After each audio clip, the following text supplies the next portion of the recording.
Here's another powerful promise from the Bible for those of us who believe in the God of the Bible. 1 Peter 5, verses 5 through 7. For God is opposed to the proud, but gives grace to the humble. Therefore humble yourselves under the mighty hand of God, that he may exalt you at the proper time, casting all your anxiety on him, because he cares for you.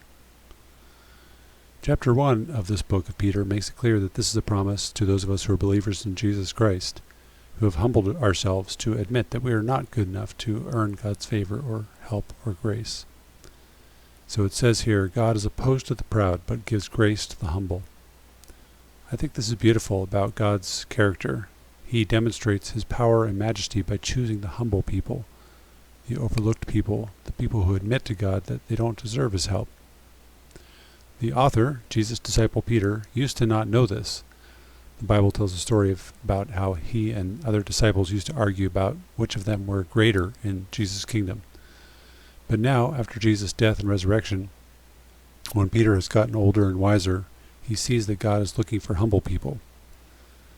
And next it says, humble yourselves under the mighty hand of God, that he may exalt you at the proper time.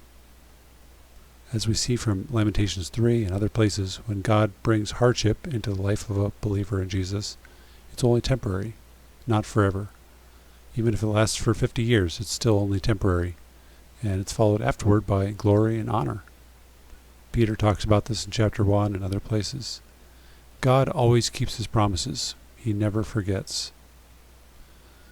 I think this idea of humbling yourself under God's mighty hand refers to accepting the circumstances God has put into your life. We don't necessarily have to be happy about the circumstances, but we should accept that God is wiser than we are, and his plan is better than our plans, and he knows what's best for us and for other people. Basically, don't fight against God. Don't say, God, how dare you let this into my life? Rather, realize that we deserve much worse than God is giving us, and accept that he knows best. And finally it says, casting all your anxiety on him, because he cares for you.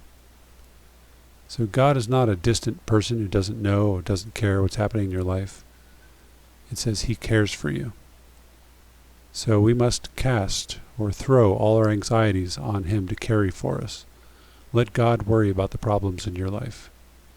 Notice it says all your anxieties. And notice also the present tense, it says casting. I think there's new things that are always popping up throughout the day, every day, things to worry about. But we can and we must keep throwing our anxieties and worries off ourselves and onto God to bear and carry for us. These two things go together in the life of a believer in Jesus, humbling ourselves to accept what God has planned for our lives and casting all our anxieties on God. This doesn't work for someone who doesn't believe in God or in Jesus, but this is the way of mental peace for those of us who believe in Jesus, the Lord Jesus Christ. And here are some other verses that are related to this. Luke 2, Hannah's song, 1 Samuel 2, Luke 2 is Mary's song, 1 Samuel 2 is Hannah's song. Luke 18 talks about the Pharisee and the tax collector, and Jesus says, everyone who humbles himself will be exalted, but he who exalts himself will be humbled. Isaiah 66:2, who is God looking for? The person who's humble and contrite in spirit. And then Matthew 18 and Luke 24 talk about how Peter was originally mistaken in this. So, something to think about for tonight. 1 Peter 5, 5 through 7. God is opposed to the proud, but gives grace to the humble.